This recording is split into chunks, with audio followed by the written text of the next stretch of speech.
chamo Kelly Boto, sou ginecologista e obstetra, mãe da Maria e do Chico, idealizadora desse projeto Mãezinha ao Caramba, que visa descomplicar a maternidade de vocês. E hoje eu trouxe a minha amiga, paciente, colega Bárbara. Bem-vinda! Muito obrigada. E a gente vai conversar sobre alterações aí, como depressão, blues, psicose. Mas te apresenta primeiro pra gente, Bárbara, por favor. Vamos lá, eu sou a Bárbara, sou psicóloga, especialista em situações de luto, mestre em psicologia da saúde, mãe da Catarina, paciente da Kelly, amiga da Kelly. Estamos aí, né, para conversar um pouquinho de um tema tão delicado. Muito delicado e muito prevalente, né? Eu até me surpreendi, fui olhar das estatísticas e me surpreendi bastante, assim, do quanto tá elevado, né, aqui no Brasil. Ou a gente está diagnosticando melhor. É verdade, né? É verdade. Acho que era pouco diagnosticada a depressão pós-parto. É verdade. Na verdade, a gente é difícil diagnosticar porque os sintomas, eles se confundem, né? Às vezes a gente perdeu bastante peso porque estava ali no pós, às vezes a gente tá sem comer porque também nem conseguiu dormir, às vezes a gente tá sem dormir e aí causa alguns sintomas, a privação do sono, né?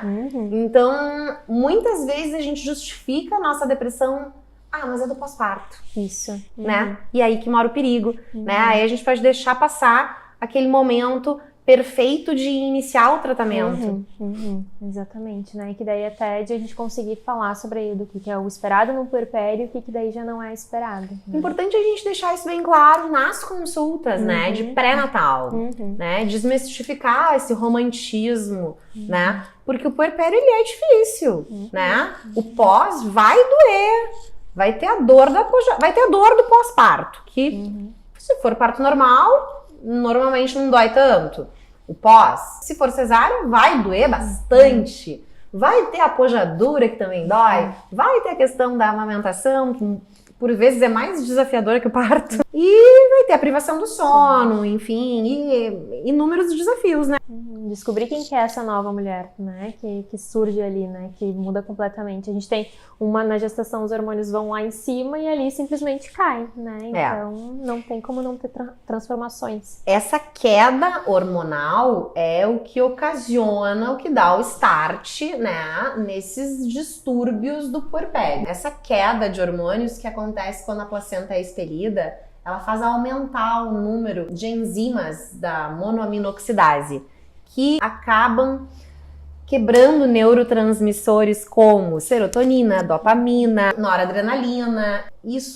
Essa queda nesses neurotransmissores também podem culminar aí num evento adverso, né, como depressão, um blues puerperal que vira uma depressão ou até uma psicose. Vamos falar um pouquinho sobre cada um? Quando a gente fala em blues puerperal ou, enfim, baby blues, gente, esse acontece em 50% a 80%, né, das pacientes. 80%, né? É um evento autolimitado, vai melhorar, normalmente acontece ali começa pelo terceiro dia, ali nos primeiros dias, e vai até no máximo 2, 3 semanas, né, Bárbara? É aquela sensação de melancolia, uma tristeza, uma solidão, né? São alguns sintomas que tu fica te perguntando por que eu tô sentindo isso, né? Um choro fácil. Isso. É até chamado de tristeza puerperal, né? Baby blues ou tristeza puerperal. Exatamente. Porque ele vem muito com essa tristeza, essa melancolia, mas também pode vir com irritabilidade, né? Pode vir aqueles pensamentos de estraguei minha vida, por que eu fui fazer isso, né? De ter realmente todo esse vínculo vinculado realmente nessa melancolia mesmo, né? Nesse desânimo.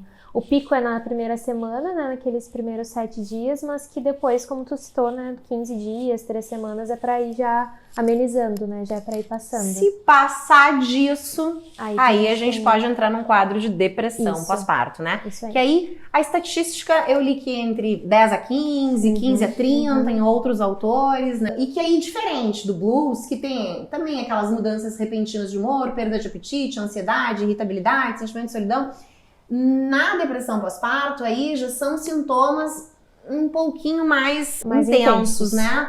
Como? É tudo muito, muito difícil, né? Porque aqui a gente começa falando falta de interesse sexual. Quem é que tá com esperado interesse sexual, né? No início, parte. é difícil. Tem umas abençoadas. Então, tem a perda ou ganho de peso excessivo, sentimento de incompetência, baixa autoestima, tristeza, desânimo, perda de prazer ou interesse em atividades rotineiras, né? E isolamento social. Isso na depressão pós-parto, que também pode começar nos primeiros dias, mas aí vai além de 4 semanas normalmente, né? A grande diferença vai ser realmente a intensidade dos E o sintomas, tempo, né? E a frequência, né? O quanto eles aparecem, né? Porque, por exemplo, ali num baby blues ou numa vivência esperada de O um baby blues não puerpério, precisa de tratamento, né? Não. Vamos deixar claro. Não. Algumas noites de sono bem dormidas às vezes já resolvem. ele é momentâneo, ele vai passar, né? Então ele tem aquele pico, como uma onda, né? Veio a onda, mas ela vai, né? E lembrando que sempre uma rede de apoio boa ajuda, Faz né? toda a diferença. Isso para não se tornar, pai presente, por né? exemplo, Enfim. não se tornar realmente uma depressão pós-parto, né?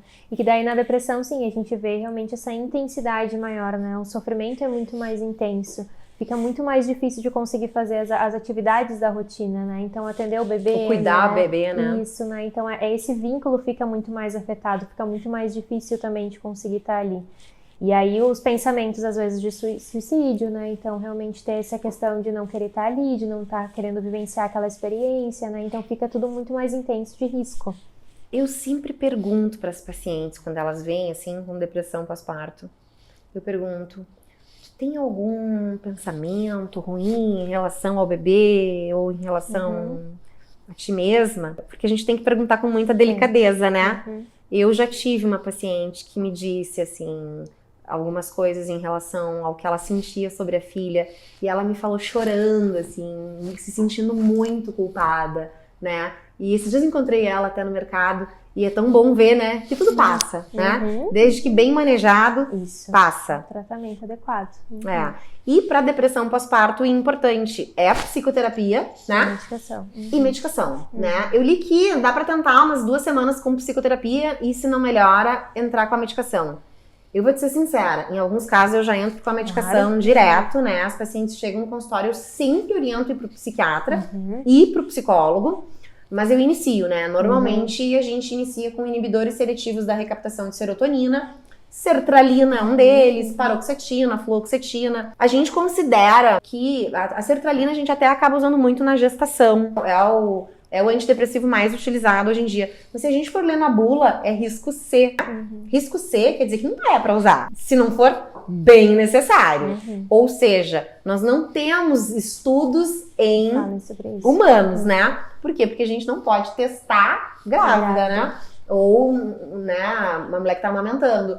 Mas a gente usa com muita segurança hoje em dia, porque a gente usa muito, né? Tá muito difundido. E a sertralina é uma que a gente usa bastante. Os riscos, gente, né? Porque às vezes a paciente me diz, mas não tem nenhum risco.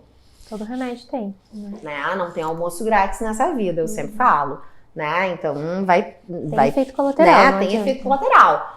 E aí tu vai dizer, mas pode alterar o sensório do nenê. Como tu vai perceber, né? Não tem como perceber, né? Na bula da sertralina diz que tem uma chance de aumentar a hipertensão, de desencadear a hipertensão pulmonar, né? Nunca vi nenhum caso, né? Mas o fato de eu não ter visto não quer dizer que não aconteça, né? Então, existe a chance, mas a gente sempre tem que pesar, né? E por que eu tô falando isso? Porque às vezes a gente já tem que tratar a depressão no pré-natal, né? É um fator de risco, né? A depressão durante realmente a gestação. Que começa na gestação. Aumenta a chance de uma depressão 60% das depressões pós-parto, elas já começam na gestação e não tem diagnóstico, né? Justamente porque a gestação é um momento em que a grande maioria das mulheres já se sente mais indisposta, com menos interesse sexual, né? Enfim, comparado com quando a gente não está grávida. Eu acho que é aquela ilusão da romantização da maternidade, né? Que é o que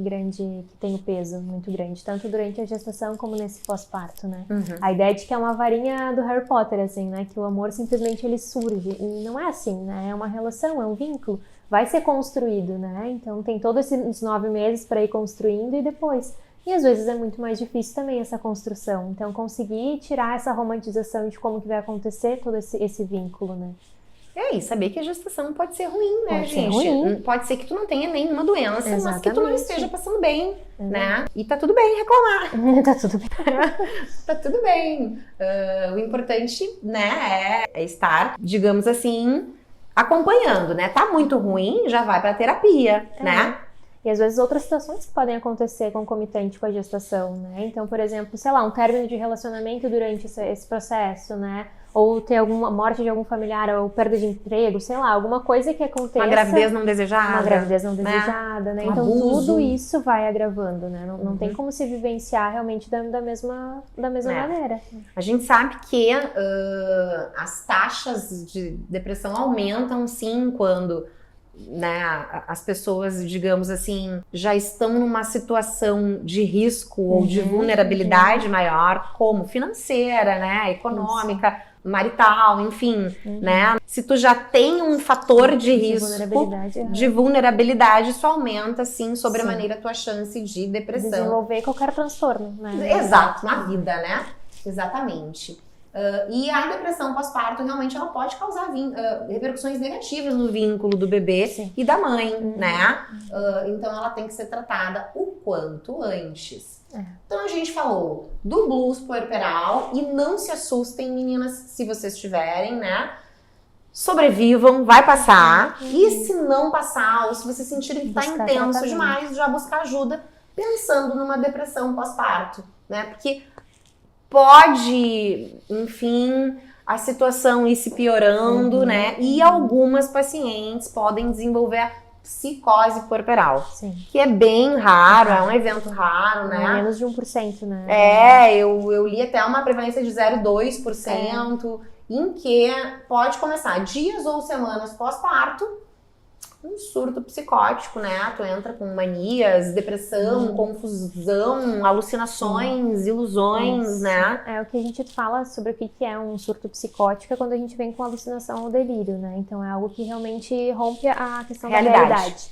Né? Então, ou vai ter alucinações de ouvir vozes, né? Ou de estar vendo coisas, né? Tendo esses delírios. E normalmente é relacionado com a questão com a própria vida, né? Ou com o bebê, né? E aí que a gente tem as situações de maior risco. E aí precisa sim, às vezes, situações de internação, a gente precisa de situações um pouquinho de um cuidado muito maior, né? De tem mais risco de suicídio ou infanticídio, que é matar o próprio bebê, né? E então, geralmente, requer internação hospitalar nesses casos, né, gente? Lembrando que quem já tem um distúrbio, e principalmente a bipolaridade, aumenta em 50% as chances de desenvolver, né, a psicose. Porque o puerpério é a fase mais vulnerável da mulher. Né? Tu vai estar no período emocional mais vulnerável por conta dessas questões hormonais, né, que foram citadas, e também porque tem uma mudança relacional, tem uma mudança, né, social muito grande. Então, é o período mais vulnerável. Então, tu tá mais vulnerável para ter transtornos. Né? Que piora muito se tu ficar isolada, sem fazer atividade nenhuma, né? Se tu ficar sozinha com aquele bebê. Então, passear, sair no sol, né? Isso. Tentar fazer uma atividade, nem que seja ir dar uma volta, né? Logo que possível com esse bebê. A volta, eu não tô dizendo em lugares fechados, que a gente contraindica, né? Vai no shopping. Né?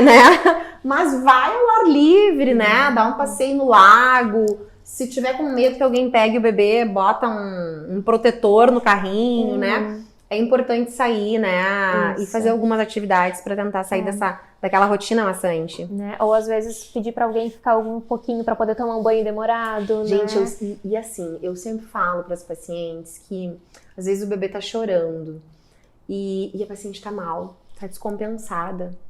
Não tem problema deixar esse bebê chorando um pouquinho. Se tu precisar, te olhar no espelho, tomar um copo d'água e lembrar que tu também existe, né? Esse bebê não vai morrer, não é um pecado deixar ele 5 minutos chorando. Fica te olhando, te recompõe, né? Toma uma água e... Se tu não tem ninguém pra te ajudar, né? Se não pede ajuda, passa esse bebê pro colo de outra pessoa, né? Se tu não tá... Os bebês, eles sentem, né? Também quando a gente não tá legal. Eles ficam mais ansiosos, eles ficam mais irritados, né? Então, não tem por que forçar. Se tu pode dividir. Não tem que ser um fardo. E não só nosso, né? Então, eu sempre falo assim, eu fui uma pessoa que tive um puerpério muito tranquilo, porque eu sempre deleguei. Eu falei, isso aqui eu não consigo fazer, pode fazer. Isso aqui eu não quero fazer, pode fazer, entendeu? Fralda, por exemplo, eu não trocava. Eu dizia, fralda eu não vou trocar, eu já dou teta. Pode pegar, Diego. Dava pro meu marido, ó, pode trocar, fralda eu não troco. Então, claro, trocava quando precisava, né, gente, óbvio. A rede de apoio é fundamental, né? Às vezes eu dizia, segura um pouco aqui que eu quero fazer um xixi, né? Às vezes a gente não consegue nem no banheiro, né? E aí por isso que também precisa ter muito cuidado na hora de diagnosticar, né? Porque isso de às vezes não conseguir escovar os dentes, tomar banho, né? Ir no banheiro, são coisas que ficam mais difíceis nesse início, porque é muito intenso, né? É uma demanda muito grande.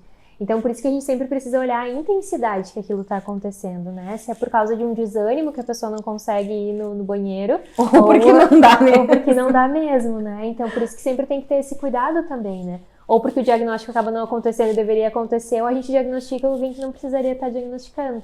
A gente às vezes não diagnostica porque a paciente nem se abre, né? Nem procura.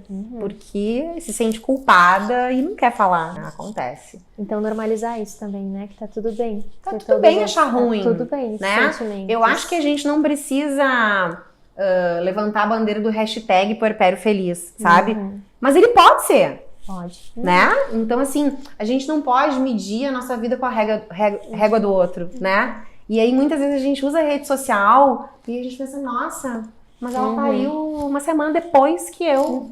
E já tá desse jeito. E olha, o neném assim. É só um recorte, né? Lembrando.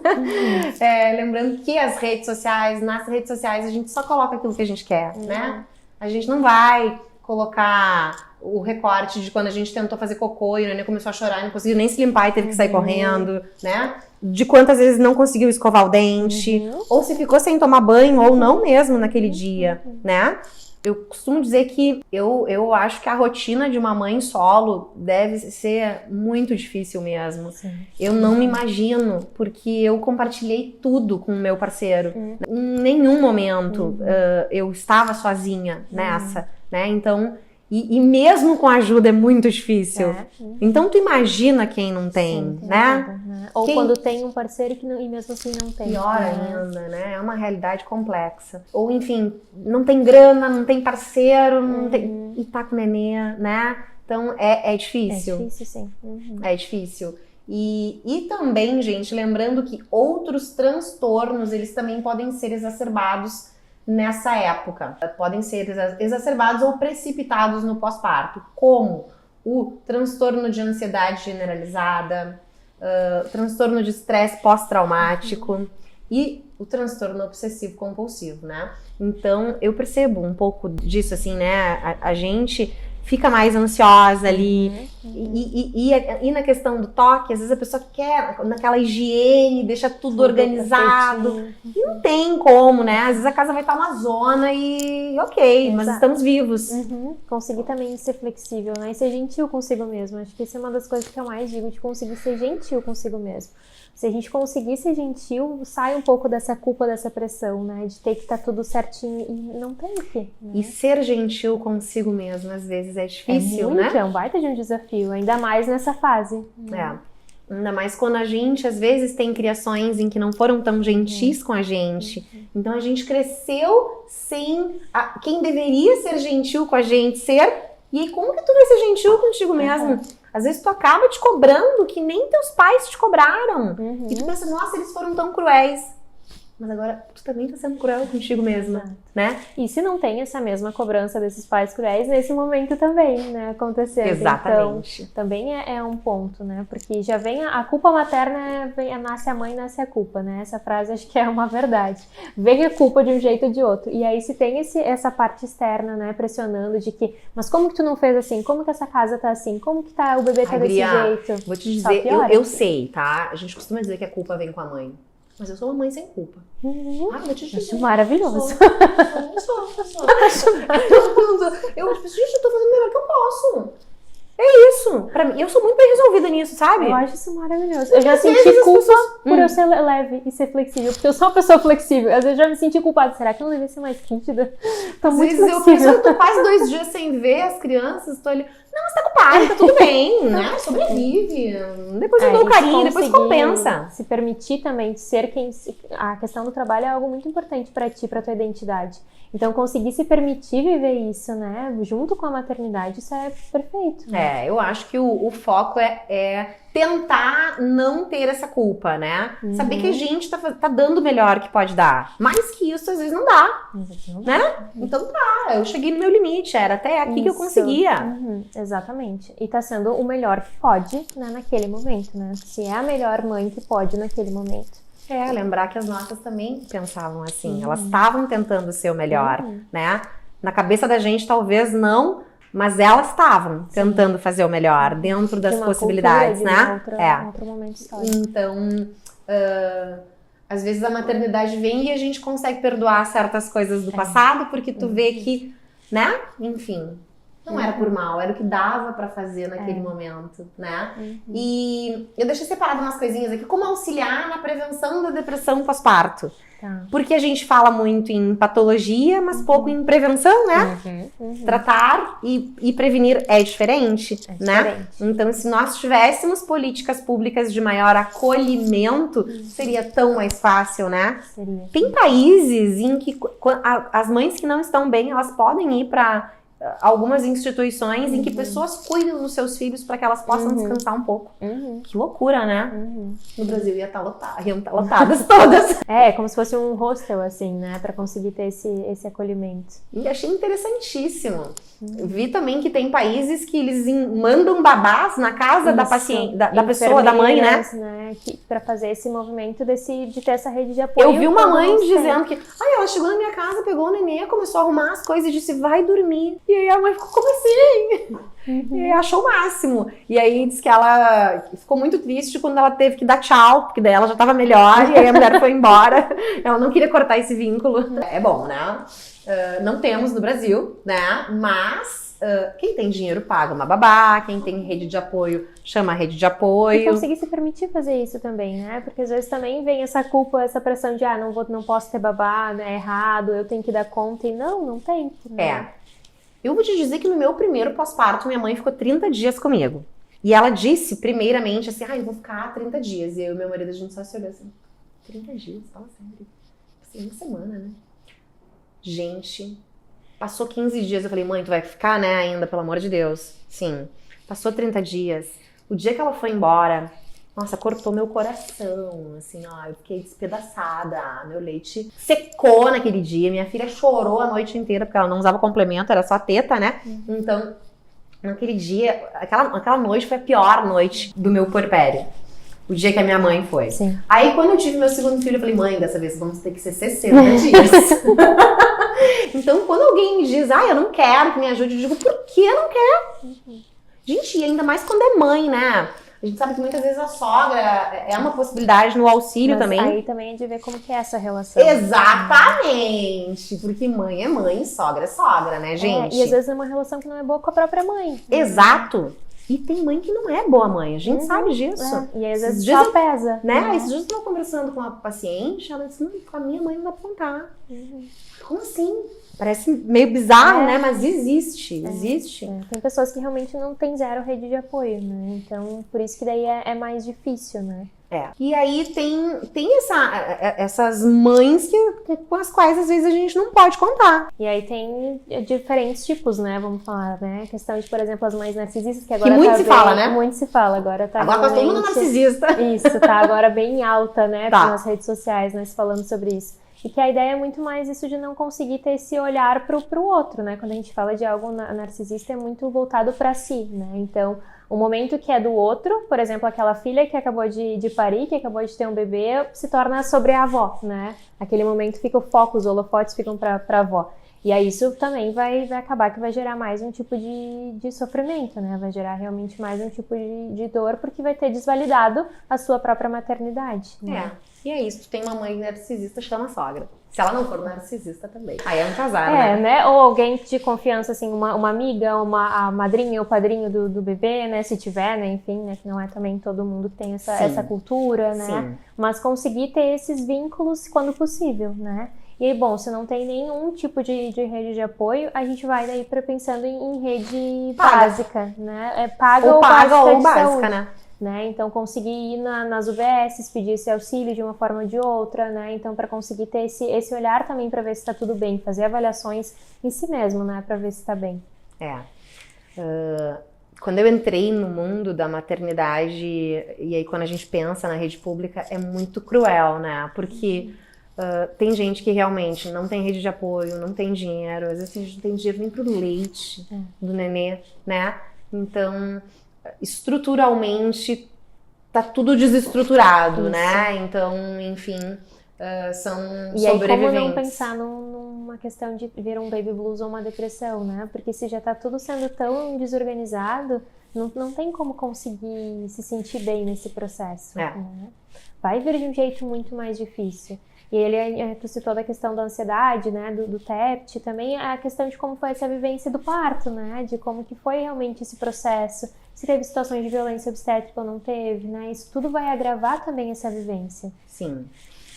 E lembrando que caso a questão social e da mãe, e caso ela realmente não queira passar por isso, existe a doação, né? Essa mãe ela pode doar este bebê. Não necessariamente ela precise, se na cabeça dela aquilo é um fardo com o qual ela não vai querer lidar, então é melhor entregar o filho para adoção, porque a gente tem políticas públicas, enfim, né, que auxiliam desta forma, né? Claro que isso é uma coisa, é uma exceção, né? E normalmente a gente até fala nos casos de abuso, quando a paciente quer levar adiante essa gestação, né? Sem interrupção, e que a gente, né, aconselha, então, a doação, né? Aí só a questão que às vezes a burocracia é tanta também, né? Que acaba que é mais uma forma de violência também. Exatamente, exatamente. E aí como auxiliar, então, na prevenção da depressão pós-parto? Com aconselhamento profissional, com psicoterapia, com intervenções psicossociais, né? Já prevendo as mulheres de baixa renda, né? Isso. Ou gravidez na adolescência, aquelas pacientes que já têm histórico de depressão. Essas pacientes talvez já tenham que ser melhor manejadas antes. Isso. Grupos de apoios de mães, né? Que a gente falou no vídeo sobre o luto, né? Então, esses grupos de apoios de mães dividindo e normalizando sentimentos, né? É importante. É, bem importante, né? De novo, naquilo de pertencer, né? De exato. conseguir ter o seu ambiente. Trabalhar habilidades no parceiro e familiares, né? Para que não façam críticas, para que saibam, ou comentários desnecessários, né? Para que lidem melhor. Ter informações realistas sobre a maternidade, né? Aquilo que a gente está falando, sem romantização. E ter informações e conselhos sobre os cuidados com o recém-nascido, né? Porque às vezes tu não sabe como. Daqui a pouco não foi bem orientada, né? No hospital, enfim. Tem vídeo no canal sobre isso. Cuidados com o recém-nascido. Então, a gente tem que se preparar, né? Para essa fase que é a mais desafiadora, né? Eu sempre falo para as pacientes, como tu tá te preparando no pré-natal? E algumas me dizem, não se preparando pra ter. Não tá fazendo nada. Tá só vivendo. Tá vivendo grávida e não tá se preparando. Se prepare. Porque fortes emoções virão, né? Então se prepare, estude, né? Porque a gente não pode achar que, é fisiológico, vai acontecer. Não, né? Se a gente estiver preparada, se a gente souber, se a gente antecipar essas fases, vai ser mais fácil. Né? Até coisas simples, né? De como que dá banho num recém-nascido, como que se limpa o umbigo, né? Que é uma das grandes dúvidas. Então, coisas simples. Até a questão do leite, como que vai ser esse processo? Porque daí, às vezes, a pessoa não sabe e aí vem o colostro e acha que não tem leite, né? E aí, então, vem todo esse processo que também dificulta a amamentação, né? A amamentação, ela é rodeada de pitacos, né? Todo mundo tem uma opinião pra dar, né? Enfim, mas... também tem vídeo no canal. Gente, então acho que a gente falou bem, né? Pincelamos sobre os principais problemas aí, né? Psicológicos, psiquiátricos no pós-parto. Eu espero que vocês se preparem pro pós, porque não é fácil, né? Se preparem pro pós para ele ser mais leve, o máximo possível sem culpa.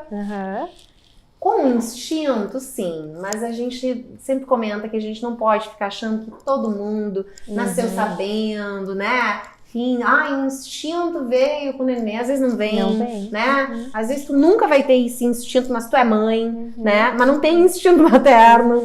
E tá tudo bem, né?